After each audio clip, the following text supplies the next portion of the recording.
दिनांक 8 ऑगस्ट 2024 रोजी रात्री 9 वाजताच्या सुमारास शहरात पेट्रोलिंग करीत असताना गुन्हे शाखा युनिट क्रमांक 1च्या पथकास अमरावती MIDC परिसरातील प्लॉट नंबर E26 या ठिकाणी असलेल्या फॅक्टरीमध्ये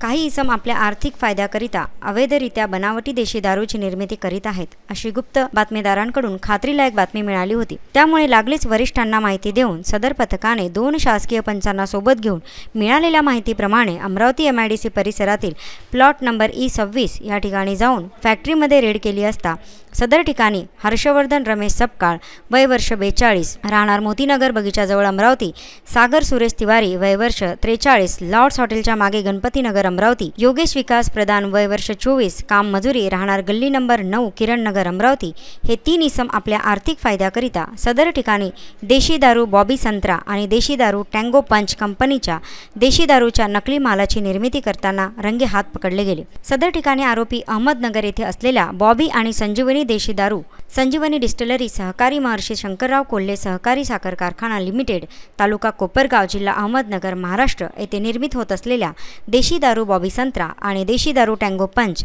या मूळ कंपनीप्रमाणेच हुबेहूब देशी दारूचा नकली माल तयार करण्याकरता आवश्यक असलेले alcohol, orange flavour, RO plant, bottle filling machine, capping machine, printing साहित्य, बॉक्स, रिकाम्या बॉटल्स, स्टॅम्प, प्रिंटेड सेलोटेप व इतर साहित्याच्या माध्यमातून नकली बनावटी संजीवनी देशी दारू या ब्रँडची निर्मिती करताना मिळून आले। आरोपी हे सदर निर्मिती केलेला नकली माल आपल्या इकोस्पोर्ट कार क्रमांक MH35P5919 ने अमरावती जिल्ह्यातील अवैधरित्या किरकोळ विक्रेत्यांना विकत होते। आरोपितांकडून 90 मिलीलीटर नकली देशी दारूने भरलेल्या बॉटल्स असलेले 3400 बॉटल्स, 35 लिटर क्षमतेच्या फार्माग्रेड अल्कोहोलने भरलेल्या एकूण 21 कॅन, गोल्डन ऑरेंज फ्लेवरच्या 5 लिटरच्या कॅन, गोल्डन ऑरेंज फ्लेवरच्या 5 लिटर क्षमता असलेला 7 कॅन, निर्मितीकरता वापरलेल्या वेगवेगळ्या मशिनरी, प्रिंटिंग साहित्य आणि इकोस्पोर्ट कार क्रमांक MH35P5919 असा एकूण 10,90,248 रुपयाचा माल जप्त करण्यात आला व तिन्ही आरोपी आणि जप्त मुद्देमाल पुढील कारवाईकरिता पोलीस स्टेशन राजापेठ यांचे स्वाधीन करून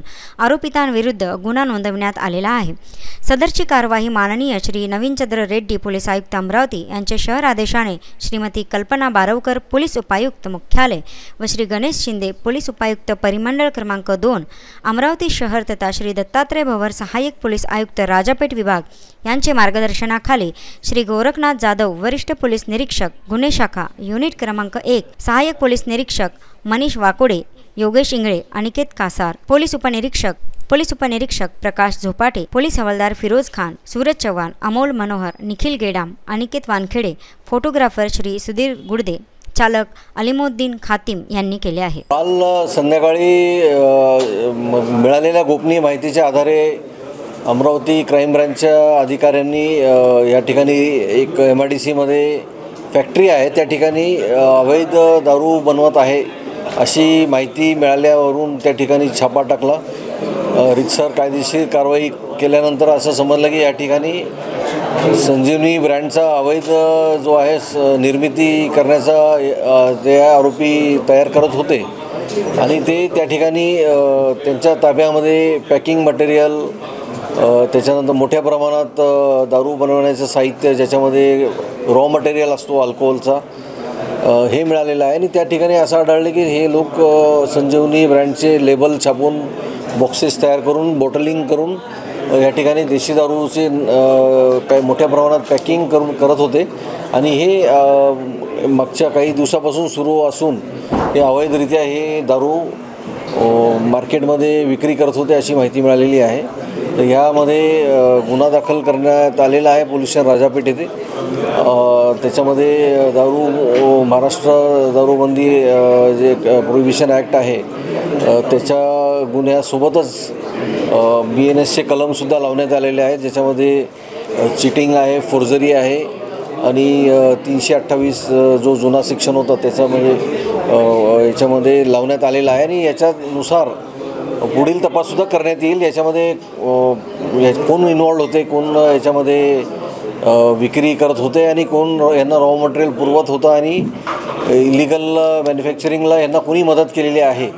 या सर्व बाबीचा तपास करण्यात येईल। MIDC परिसरामध्ये हा कारखाना म्हणजे चालवला गेला आहे, तर आपण या चौकशीमध्ये अधिकाऱ्यांनी विचारलं. MIDC परिसरामधील हा जो बंद पडलेला जो युनिट आहे दिसतो ते युनिटमधचा गैरवापर या ठिकाणी करण्यात आल्याचं